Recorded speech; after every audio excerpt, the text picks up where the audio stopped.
Hi മക്കളെ, മറ്റേ സിനിമയിൽ പറഞ്ഞതുപോലെ ഞങ്ങൾ പോലും അറിയാതെ ഞങ്ങളൊരു അധോലോകമായി മാറിക്കൊണ്ടിരിക്കുകയാണ്. എന്താ സംഭവം എന്ന് വെച്ച് കഴിഞ്ഞാൽ, നിങ്ങളുടെ ഓണം മാത്സ് എക്സാമിൻ്റെ തലേന്ന് ഞാനൊരു വീഡിയോ ഇട്ടിട്ടുണ്ടായിരുന്നു.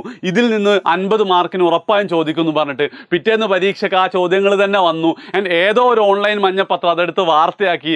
ആൻഡ് ഇപ്പം എന്താണ്, എല്ലാ സ്കൂൾ ഗ്രൂപ്പിലും HM-മാരുടെ ഗ്രൂപ്പിലൊക്കെ അതാ കളിച്ചുകൊണ്ടിരിക്കുന്നത്. അതായത് ചോദ്യ പേപ്പർ ചോരുന്നുണ്ട്, എന്താണ് നിങ്ങൾ സ്കൂളിൽ നിന്നാണ് ചോർന്നതെങ്കിൽ HM-മാരാണ് പൂർണ്ണ ഉത്തരവാദിത്വം എന്നൊക്കെ പറഞ്ഞിട്ടുള്ള ഇതൊക്കെ വാട്സപ്പിൽ ഇങ്ങനെ സ്പ്രെഡ് ചെയ്യുന്നുണ്ട്. ഈ ഒരു അവസരത്തിൽ കേരളത്തിലെ മുഴുവൻ SSLC വിദ്യാർത്ഥികളോടും അവരുടെ പാരൻസിനോടും അവരെ പഠിപ്പിക്കുന്ന അധ്യാപകരോടും സ്കൂൾ HM-മാരോടും എനിക്ക് പറയാനുള്ള 3 കാര്യങ്ങളാണ് ഈ ഒരു വീഡിയോയിൽ.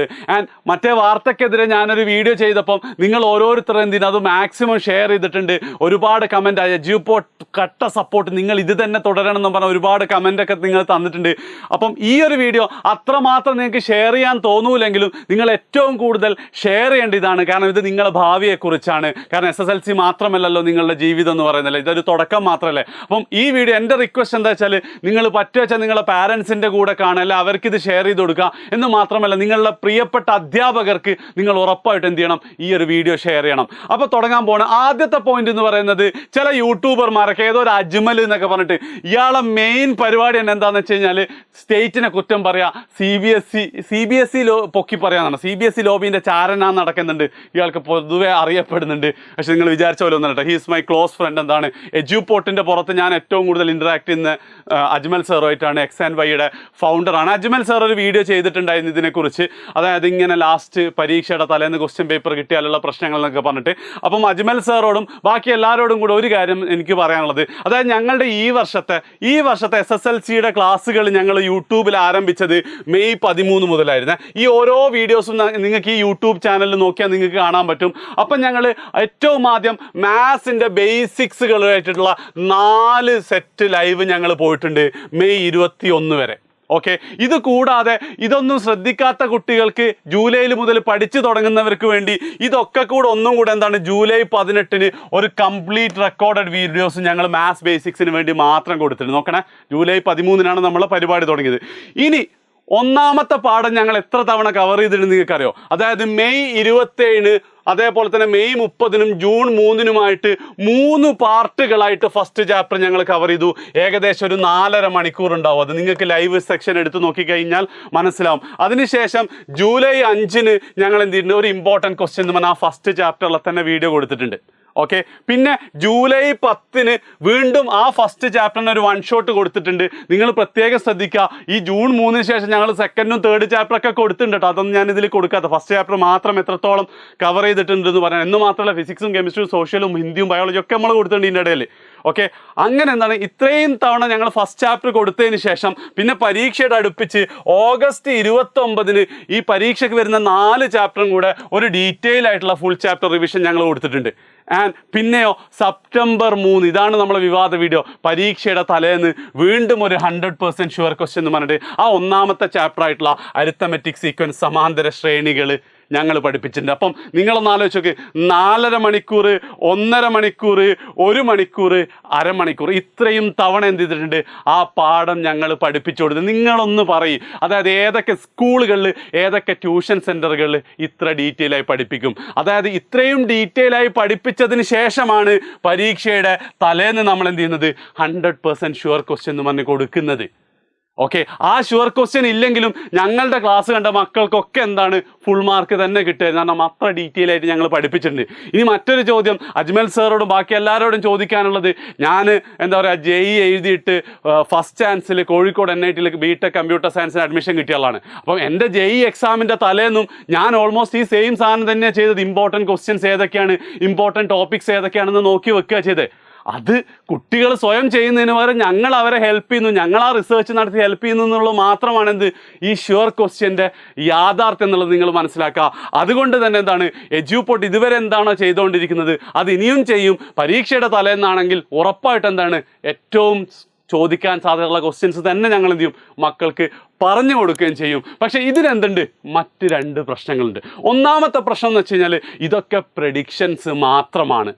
അതായത് ഞാൻ നേരത്തെ പറഞ്ഞതുപോലെ തന്നെ, അതായത് ഞങ്ങളുടെ ഈ ലൈവുകളൊക്കെ കണ്ടിട്ടുള്ള കുട്ടികൾക്ക് ഈ ഷുവർ ക്വസ്റ്റ്യൻ അങ്ങ് തെറ്റിക്കഴിഞ്ഞാലും ഒന്നും സംഭവിക്കില്ല. അവരെന്ത് ചെയ്യും? പരീക്ഷയ്ക്ക് നല്ല മാർക്ക് വാങ്ങും. കാരണം നല്ല ഡെപ്ത് തന്നെ നമ്മൾ പഠിപ്പിച്ചു കൊടുക്കുന്നുണ്ട്. അതേ സ്ഥാനത്ത് ഇത് മാത്രം കണ്ട കുട്ടികൾക്കാണെങ്കിൽ ആ 50 മാർക്കും കിട്ടിയിട്ടുണ്ടാവില്ല. ശരിക്ക് ഈ ലൈവിൻ്റെ അന്ന് ഞങ്ങൾ 80 മാർക്കിൻ്റെ ചോദ്യങ്ങൾ ഞങ്ങൾ പറഞ്ഞു കൊടുത്തിട്ടുണ്ട്. ആ 80-ൽ 80 ആ കുട്ടികൾക്ക് കിട്ടില്ല. പല പോയിന്റിലും അവർ സ്റ്റക്ക് ആവാറുണ്ട്. ചിലത് ഓർമ്മ കിട്ടാറില്ല, ചിലത് ഇക്വേഷൻസ് ഒക്കെ മറന്നു പോകാറുണ്ട്. അതിൻ്റെ കൂടെ ഈ ചോദ്യങ്ങൾ വരികയും കൂടി ചെയ്തില്ലേ, നിങ്ങൾ എന്തായിരിക്കും അവസ്ഥ? അതായത് ഓണപ്പരീക്ഷയ്ക്ക് ഞങ്ങൾ പ്രഡിക്റ്റ് ചെയ്ത ക്വസ്റ്റ്യൻസ് വന്നിട്ടില്ലെങ്കിൽ ഒന്നും സംഭവിക്കില്ല. ചിലപ്പം സ്കൂളിൽ നിന്ന് കുറച്ച് ചീത്ത കിട്ടും, പാരൻസിനും കിട്ടും. ഇത് തന്നെയാണ് ക്രിസ്മസിനും മോഡലിനും ആണെങ്കിലും എന്താ കാര്യമായിട്ടൊന്നും സംഭവിക്കില്ല മക്കളെ. പക്ഷേ ചിലപ്പോൾ ഇതിന് മൂന്നിനും ഞങ്ങൾ പറഞ്ഞ കാര്യങ്ങൾ തന്നെ ആവർത്തിച്ചിട്ട് നിങ്ങളുടെ ഏറ്റവും വലിയ കടമ്പയായിട്ടുള്ള, ഏറ്റവും വലിയ ചലഞ്ചായിട്ടുള്ള SSLC ഫൈനൽ ബോർഡ് എക്സാമിനെങ്ങാനും ഞങ്ങളീ പറഞ്ഞ ഷുവർ ക്വസ്റ്റ്യൻ വന്നിട്ടില്ലെങ്കിൽ എന്തായിരിക്കും നിങ്ങളുടെ അവസ്ഥ എന്നൊന്ന് ആലോചിച്ചൊക്കെ. അതായത് നിങ്ങൾ ഏറ്റവും വലിയ സ്വപ്നമായിരുന്നില്ല അത്. അപ്പം അതിനും കൂടെ നിങ്ങൾ പ്രിപ്പയർഡ് ആവണം എന്നാണ് രണ്ടാമതായിട്ട് എനിക്ക് പറയാനുള്ളത്. അതായത് ഈ ഷുവർ ക്വസ്റ്റ്യൻസ് എന്തായാലും നമ്മൾ ചെയ്യും, പക്ഷെ അതൊരു പ്രവചനം മാത്രമാണ്. ഇനി ആ ക്വസ്റ്റ്യൻ ഇടുന്ന ആൾക്ക് ഒന്ന് വിചാരിച്ചാൽ അങ്ങനെ ഒരു പ്രവചിക്കാൻ പാടില്ല എന്ന് തീരുമാനിച്ചാൽ തീരുന്നതേ ഉള്ളൂ. അതുകൊണ്ട് മക്കളെ, എനിക്ക് നിങ്ങളോട് പറയാനുള്ളതെന്ന് വെച്ച് കഴിഞ്ഞാൽ, നിങ്ങൾ ഏറ്റവും അവസാനത്തെ ഷുവർ ക്വസ്റ്റ്യനെ മാത്രം എന്ത് ചെയ്യരുത്, ഡിപ്പെൻഡ് ചെയ്യരുത്. പകരം തുടക്കം മുതലേ ഡീറ്റെയിൽ ആയിട്ട് തന്നെ പഠിച്ചിട്ട് എങ്ങനെ ചോദ്യം വന്നാലും ഞാൻ എഴുതുന്നുള്ളൊരു കോൺഫിഡൻസ് ഉണ്ടാക്കിയതിന് ശേഷം മാത്രം എന്ത് ചെയ്യുക, നിങ്ങൾ പരീക്ഷാ തലേന്നത്തുള്ള ഷുവർ ക്വസ്റ്റ്യൻസ് ചെയ്യുക. അത് നിങ്ങൾ എന്ത് ചെയ്യും, പരീക്ഷ നിങ്ങൾക്ക് കോൺഫിഡൻസ് കിട്ടും, സന്തോഷം കിട്ടും. നിങ്ങൾ വിചാരിച്ചാലും കൂടുതൽ മാർക്ക് നിങ്ങൾക്ക് സ്കോർ ചെയ്യും. അല്ലാത്ത സംഭവിക്കും എന്താ വെച്ചാൽ, ഇപ്പോൾ അത്യാവശ്യം നന്നായി പഠിക്കാൻ കഴിവുള്ള കുട്ടികൾക്ക് തന്നെ ഇപ്പം ഇങ്ങനെ ഒരു ചിന്ത ഉണ്ട്. അതായത് പിന്നെ ഇപ്പം തന്നെ ഇതിനിപ്പോൾ പഠിക്കുന്ന പരീക്ഷ തലേന്ന് എജ്യൂപോർട്ടിലെ ലൈവില്ല, അതന്നല്ലേ പിറ്റേന്ന് വരും, അത് പഠിച്ചാൽ പോരെ എന്നുള്ളത്. ആ ചിന്ത മാറ്റണം. കാരണം നിങ്ങൾ എന്തായാലും ഫുൾ A+ നേടാൻ കഴിവുള്ള മക്കളായിരിക്കും. അപ്പോൾ അവിടെ എന്ത് ചെയ്യരുത്, ഇങ്ങനൊരു റിസ്ക് നിങ്ങൾ എടുക്കരുത്. 50% മാത്രമാണ് എന്തുള്ളത്, ഷുവർ ക്വസ്റ്റ്യൻ്റെ സാധ്യത നിങ്ങൾ നോക്കുക. അപ്പം അത് നിങ്ങൾ ചെയ്യാം. മനസ്സിലായില്ല? അതായത് തുടക്കം മുതലേ ഡീറ്റെയിൽ 1 മണിക്കൂറോ 2 മണിക്കൂറോ നിങ്ങളൊരു ദിവസം സ്പെൻഡ് ചെയ്താൽ നിങ്ങൾക്ക് ആർക്കും എന്ത് ചെയ്യാൻ പറ്റും, SSLCക്ക് നിങ്ങൾക്ക് ഫുൾ A+ലേക്ക് തന്നെ കിട്ടും. ഞങ്ങളുടെ ലൈവുകൾ ഉണ്ടാവും, ഞങ്ങളുടെ ആപ്പിൽ ക്ലാസ്സുകൾ ഉണ്ടാവും. അത് തന്നെ നിങ്ങൾ ഫോളോ ചെയ്താൽ 100% ഉറപ്പാണ് അതിലേക്ക് എത്തുന്നുള്ളത്. അവസാനത്തേക്ക് മാത്രം വെക്കരുത്. അവിടെ എന്തുണ്ട്, ചെറിയൊരു റിസ്ക് ഫാക്ടർ ഉണ്ട്. അതായത് കഴിഞ്ഞ 4 വർഷമായിട്ട് ഞാൻ ഈ പരിപാടി തുടങ്ങിയിട്ടുണ്ട്. 4 വർഷം എന്ത് ചെയ്തിട്ടില്ല, ഒരു റിസ്ക്കും സംഭവിച്ചിട്ടില്ല. പക്ഷെ എന്നാലും എന്തുണ്ട്, റിസ്ക് ഫാക്ടർ ഉണ്ട്. 50% മാത്രമാണ് നമുക്ക് എന്ത് ചെയ്യുക, നമുക്ക് ഉറപ്പിക്കാൻ പറ്റുക. Okay, right. ഇനി അതിനേക്കാൾ ഇമ്പോർട്ടൻ്റ് ആയിട്ടുള്ള ഒരു മൂന്നാമത്തെ കാര്യം കൂടെ പറഞ്ഞിട്ട് ഞാനിത് അവസാനിപ്പിക്കും. ഇതാണ് ഏറ്റവും ഇമ്പോർട്ടൻ്റ് കേട്ടോ. അതായത് നിങ്ങൾ ചിത്രം കണ്ടില്ലേ, ഒരു കടലുണ്ട്, സമുദ്രമുണ്ട്, ഒരു പുഴയുണ്ട്, പിന്നെ ഒരു സ്വിമ്മിംഗ് പൂളുണ്ട്, അതിൻ്റെ അടുത്ത് എന്താ, ഒരു കിഡ്സ് പൂളും. നമ്മളെ ചെറിയ കുട്ടികൾക്ക് വളരെ ആഴമില്ലാത്ത സാധനം. മക്കളെ, നിങ്ങൾ മനസ്സിലാക്കേണ്ടത് ഒന്നാമത്തെ കാര്യം, നിങ്ങളുടെ ലൈഫിൽ ആദ്യത്തെ ചലഞ്ചായിരിക്കില്ല ഈ SSLC എക്സാം. ഇതിപ്പം നിങ്ങൾക്ക് തോന്നും പരീക്ഷയുടെ തലേന്ന് ഇങ്ങനെ നമ്മൾ ലൈവ് കാണുന്നു, ആ ചോദ്യങ്ങളുടെ പിറ്റേന്ന് വരുന്നു, നല്ല സുഖമാണ്. പക്ഷേ ലൈഫ് ഇങ്ങനെയല്ല കേട്ടോ. ലൈഫിൽ ഒരു ചലഞ്ചും ഇത്ര ഈസി അല്ല എന്നുള്ള ഏറ്റവും ആദ്യം നിങ്ങൾ മനസ്സിലാക്കണം. അതായത് നിങ്ങൾ ഇപ്പോൾ വിചാരിക്കുക SSLC ആണ് എൻ്റെ ജീവിതത്തിൽ ഞാൻ നേരിടാൻ പോകുന്ന ഏറ്റവും വലിയ ചലഞ്ച്. പക്ഷെ അങ്ങനെയല്ല. SSLC എക്സാം കഴിഞ്ഞ് +1 ആദ്യത്തെ ക്ലാസ് നിങ്ങൾ ശ്രദ്ധിക്കുമ്പോൾ നിങ്ങൾക്ക് മനസ്സിലാവും SSLC ഒന്നും അല്ലായിരുന്നു എന്നുള്ളത്. നമുക്ക് +1 ഉണ്ട്, +2 ഉണ്ട്, അതിനുശേഷം പല എൻട്രൻസ് എക്സാമുകളുണ്ട്, കോളേജ് പഠിക്കണം, പിന്നെ ജോലിക്ക് വേണ്ടി എന്ത് ചെയ്യണം, ഇൻ്റർവ്യൂകൾ അറ്റൻഡ് ചെയ്യണം, PSC എക്സാമുകൾ അറ്റൻഡ് ചെയ്യണം. അവിടെ ഒന്നും എന്തല്ല, തലേന്ന് നോക്കി പഠിച്ചുകൊണ്ട് എന്ത് ചെയ്യാൻ പറ്റില്ല, നിങ്ങൾക്ക് ആ പരീക്ഷകളൊന്നും വിജയിക്കാൻ പറ്റില്ല എന്ന് നിങ്ങൾ മനസ്സിലാക്കുക. ആൻഡ് നിങ്ങളെ കാത്തിരിക്കുന്ന +1 എന്ന് പറയുന്നത് ഒരു കടലാണ്. NCERT ആണ് നിങ്ങൾ അവിടെ ഫോളോ ചെയ്യാൻ പോകുന്ന സിലബസ്. അത് നിങ്ങളിപ്പോൾ 10ാം ക്ലാസ് പഠിച്ചതിനേക്കാൾ മിനിമം 10 ഇരട്ടി കൂടുതലുണ്ട്. അപ്പം ആ +1 ഒരു കടലാണെങ്കിൽ നിങ്ങളുടെ സ്റ്റേറ്റ് സിലബസിലെ 10ാം ക്ലാസ് എന്ന് പറയുന്നത് ഒരു സ്വിമ്മിംഗ് പൂള് മാത്രമാണ്. അനലോജി നിങ്ങൾക്ക് മനസ്സിലായില്ലേ? അത് ഈ കടലിലാണ് നിങ്ങൾ നീന്തേണ്ടത്. കടലിൽ നീന്താൻ തയ്യാറെടുക്കുന്നവനെ സ്വിമ്മിംഗ് പൂള് കാണിച്ചിട്ട് ഇവിടെ നീന്തി പഠിച്ചാൽ നിനക്ക് കടലിലെത്തും എന്ന് പറഞ്ഞു കഴിഞ്ഞാൽ, കടലിൽ നീന്താൻ പറ്റുമെന്ന് പറഞ്ഞാൽ അത് നിങ്ങളെ പറ്റിക്കലിന് തുല്യമാണ്. നിങ്ങൾക്കിത് ഒരു ഡൗട്ടും വേണ്ട. നിങ്ങൾ ഏതെങ്കിലും ചേട്ടന്മാരോ ചേച്ചിമാരോ കസിൻസോ +1 +2 പഠിച്ചിട്ടുണ്ടല്ലോ, പഠിച്ച് കഴിഞ്ഞിട്ടുണ്ടെങ്കിൽ ഉറപ്പായിട്ട് എന്ത് ചെയ്യണം, നിങ്ങൾ അവരോട് ചോദിച്ചാൽ അവർ പറയും, മക്കളെ 10ാം ക്ലാസ് പോലെ അല്ല, അല്ലേ, +1 +2 പഠിക്കുന്നത് അധ്യാപകരോട് ചോദിച്ചാൽ മതി. അപ്പം അവിടെയാണ്, ഇതാണ് നിങ്ങളുടെ 10th സ്റ്റേറ്റ് സിലബസ് എന്ന് പറയുന്നത്. അപ്പം ഇത് തന്നെ മര്യാദയ്ക്ക് നിങ്ങൾ പഠിച്ചാൽ എന്ത് സംഭവിക്കില്ല, നിങ്ങൾക്ക് ഈ കടലിൽ നീന്തുമ്പോൾ നിങ്ങൾക്ക് നന്നായിട്ട് ബുദ്ധിമുട്ട് അനുഭവപ്പെടും. അവിടെ അപ്പം ഇതാണ് ഞങ്ങളൊക്കെ പറയുന്ന പരീക്ഷയുടെ തലേന്നത്തെ ലൈവ് എന്ന് പറയുന്നത്. എന്താ, ബേബി പൂൾ, ചെറിയ മക്കളെ നീന്തം പഠിപ്പിക്കുന്ന സ്ഥലത്താണ് നിങ്ങളിവിടെ ചെയ്യുന്നത്. ഇവിടെ നീന്തം പഠിച്ചിട്ട് നിങ്ങൾ എന്ത് ചെയ്യാണ്, നിങ്ങൾ കടലിൽ നീന്താൻ പോയി കഴിഞ്ഞാൽ ഉറപ്പായിട്ടും +1 നിങ്ങൾ സ്ട്രഗിൾ ചെയ്യും. +1 സ്ട്രഗിൾ ചെയ്താൽ +2 സ്ട്രഗിൾ ചെയ്യും. നിങ്ങൾ എൻട്രൻസ് എക്സാമുകൾക്കൊക്കെ 2, 3, 4 വർഷം നിങ്ങൾ ഒരു പക്ഷേ അറ്റംപ്റ്റ് ചെയ്യേണ്ടി വരും. അതുകൊണ്ട് എന്ത് ചെയ്യണം, നിങ്ങൾ ഇത് സ്ട്രോങ് ആക്കിയേ പറ്റുള്ളൂ. മനസ്സിലല്ലേ? ബേബി പൂളിൽ നിന്ന് കളിക്കരുത്. അപ്പോൾ സാറേ ഇതെന്താണെന്ന് ചോദിക്കുമ്പോൾ, ഇതാണ് മക്കളെ CBSE സിലബസ് എന്ന് പറയുന്നത്. CBSE ക്ലാസ് 10th ആണ് ഒരു പുഴ. അത്യാവശ്യം എന്തുണ്ട്, കുറച്ച് ഡെപ്ത് ഒക്കെ. ഇതൊരു വലിയ പ്രോബ്ലം ആട്ടോ.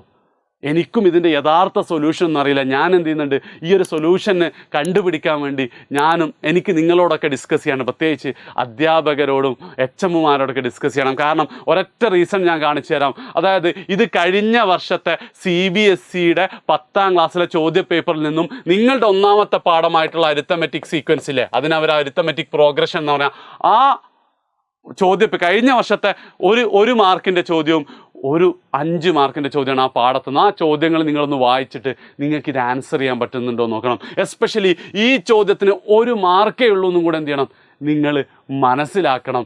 ചിലപ്പോൾ നിങ്ങൾക്ക് നിങ്ങളെ മാത്സ് ടീച്ചേഴ്സിന് കൊടുത്താലും അവർക്കും അത്ര എളുപ്പത്തിൽ ഇത് സോൾവ് ചെയ്യാൻ പറ്റില്ല. അപ്പം ഈ ചോദ്യങ്ങൾ, അതായത് +1 നിങ്ങളെ കാത്തിരിക്കുന്ന ടെക്സ്റ്റ് ബുക്ക് നിങ്ങൾക്ക് SSLCക്ക് ഫുൾ A+ ഉണ്ടോ എന്നല്ല ചെക്ക് ചെയ്യുന്നത്.